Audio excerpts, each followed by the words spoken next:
Hello, my name is Michael Brooks. I am the Vice Chairman of the Sullivan County Legislature, and on behalf of our Chairman, Robert Doherty, and the rest of the Sullivan County Legislature, welcome to today's Town Hall.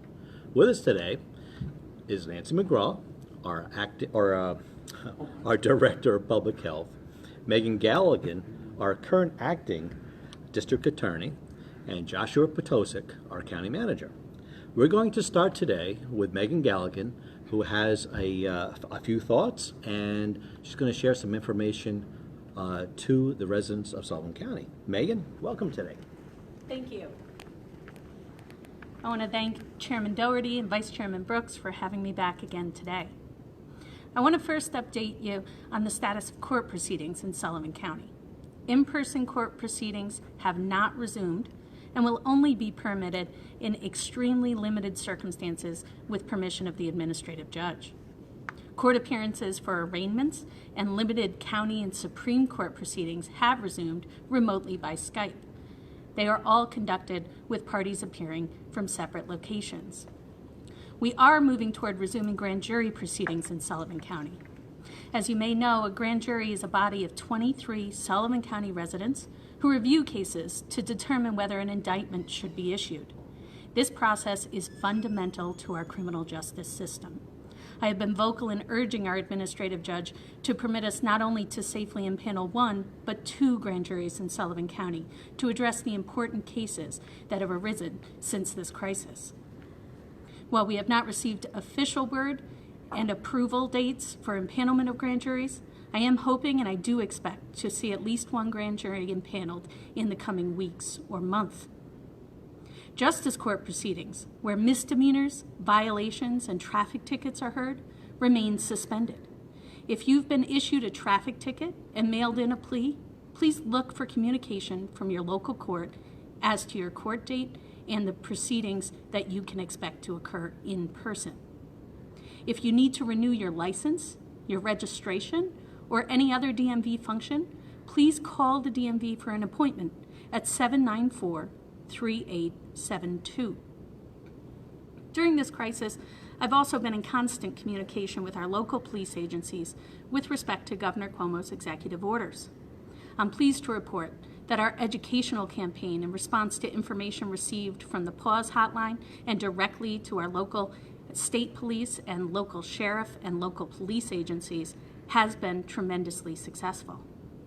We found that most individuals, when educated about best practices, have come into compliance. With respect to further enforcement of the governor's orders, I will continue to work closely with our local health authorities, our Attorney General, and our state police so that we can move toward reopening safely. Thank you. Thank you, Meagan. Okay, we're going to start with our Q&A section today, and we're going to start with Nancy, as we always do. What are the latest figures, confirmed cases, people currently hospitalized, people currently recovered, people who have died, and how many tested? Nancy, welcome today. Good afternoon. I hope everybody had a nice weekend and a nice Father's Day for all of you fathers. Our numbers are looking good. We had no new cases over the weekend. Only one additional case this morning. We're down to 21 active cases that are being monitored, and the number of deaths remain at 47. There are, however, still 266 individuals on mandatory quarantine. So once those numbers start to drop, that will be good as well. Those are people who are on a 14-day quarantine period who could develop symptoms. 3,186 people have recovered and are off of isolation. 12,007 people have been tested. That's a significant percentage of the county population. To date, 1,411 individuals were confirmed to have tested with COVID. And we're down to 2 people who are hospitalized, and nobody is currently on a ventilator. Our numbers are looking good, and we're particularly watching and tracking the number of hospitalizations and the number of new infections and contact tracing. We're keeping a very close eye on things, and the single best thing that we can all do as we reopen is to remember to be using social distancing and wearing masks. And I know that there's a lot of chatter and a lot of discussions happening out there regarding that, but that is the single best prevention measure. All it takes is a few cases and multiple exposures to quickly get right back up to where we were before. So let's continue to do the right thing and use our prevention measures. Okay, thank you, Nancy. Next question is for Nancy as well, and it reads, the New York State Department of Health is issuing temporary occupancy permits for the summer camps, although they are not supposed to operate as camps. How will this be different than the camps operating as usual? Nancy? As many people are aware, and we've discussed this on previous town halls before regarding children's day camps, they have been allowed to open as of June 29th. However, this is different from the decision that was made for overnight children's camps, which are different. They will not be allowed to operate in 2020. With that said, the day camps that are opening as of June 29th, in light of that, several of the overnight camps had asked if they could open a day camp with limited operations in terms of applying for a different permit. So all of that is being managed through the district office, and we're fielding those phone calls to the district office. The State Health Department issues those permits. I just want to make sure that everyone knows that a lot of information about the regulations and the expectations of adhering to Empire State Development directives, the public health orders for MMR requirements is still in place.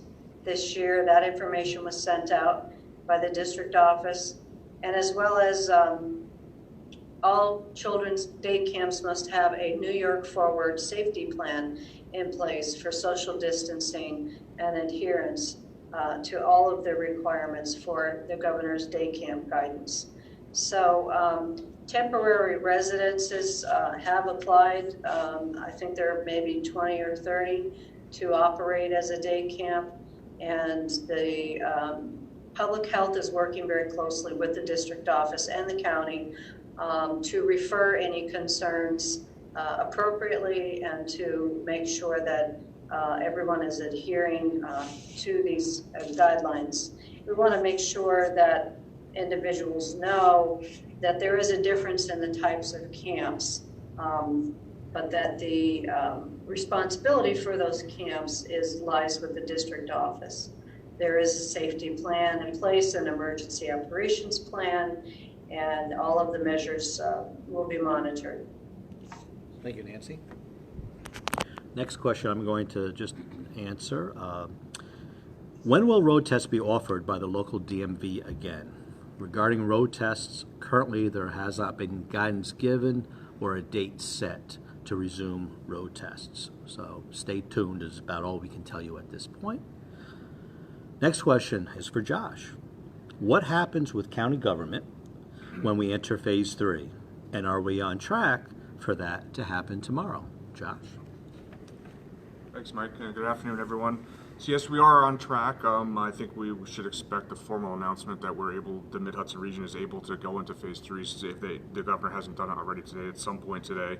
The data is the region has been trending down and is well below all the metrics we need to meet to be able to go into phase 3. Specific to county government, we are looking to kind of still continue to go along with the appointment-only model. That seems to be working in a limited basis in some of our offices, and we're going to slowly relax that as we've proven that we can operate successfully. So I think probably we would allow people to potentially come to the building in phase 3. There's no guarantee we will be able to service you depending on the department you're looking for. So we strongly encourage you to call the office that you're looking to conduct business with before you come to the building. The security guards will ask you where you're going and ask the department if they can service you. So it is possible to show up and get service, but there is no guarantee, so we strongly recommend that you call the office that you're conducting business with before showing up. We expect fully in phase 4, at that point, we'll be more back to as normal as you can get in this time, where it'll be a little bit more of a free flow of the public coming in and out of the building. But for the time being, I think we want to control the reopening and ensure we have a safe reopening by using the appointment-only model for phase 3.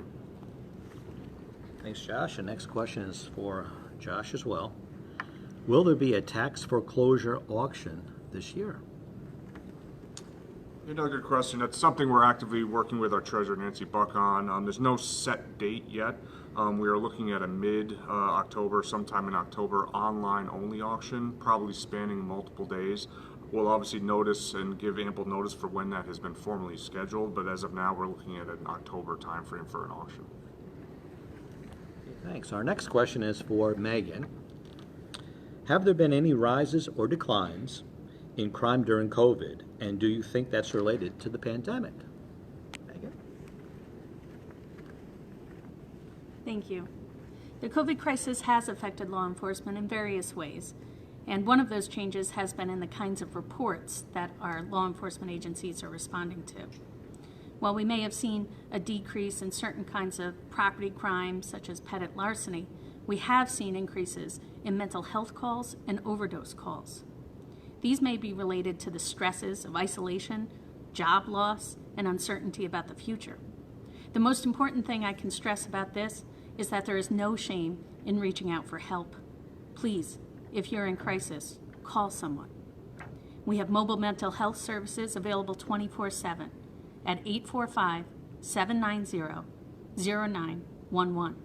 And our drug crisis Hope Hotline is 24/7 as well, 1-866-832-5575. And that does it for our questions today. I want to thank our acting DA, Meagan Galligan, for joining us once again, our County Manager, Joshua Potosik, and as always, our Public Health Director, Nancy McGraw. Thanks once again to everyone. And I want to thank everybody at home that tunes in and sends questions. Please continue to do that. The success, we're in this together, and having the open dialogue and submitting questions is integral to that end. And also want to mention, like we do many, many times, is the census. If you have not done your census yet, please complete your census and send it in. And as it's been quite a year thus far, and as we proceed through the phases, and right now currently we're looking better than we have in a long time in the county. But part of that, I just want to elaborate a little bit on what Nancy mentioned earlier, is we've gotten this far because overwhelmingly the people of Sullivan County have done the right thing, have used their common sense and their good judgment in getting us this far. There's still work to be done, and just ask that just keep continuing to do the right thing, common sense and personal judgment. It makes a huge difference. Don't look at, I tell folks, don't look at somebody else and say, well, you're not doing it this, you're not doing it that. I think if everybody just does the right thing for themselves, they don't have to worry so much about everybody else, because I think the examples are all over in Sullivan County of just people doing the right thing, and everybody appreciates that. So please continue to do that, and we'll continue moving through phase 3 into phase 4 and beyond, and get back to normal. And just have patience, because as Josh alluded to earlier, these phases, I think there's a little pent-up demand. We want to get out. The weather's gorgeous. But just keep in mind that we're easing back into a normal situation. So with that being said, I want to wish everybody a good afternoon. Be safe, and bye for now.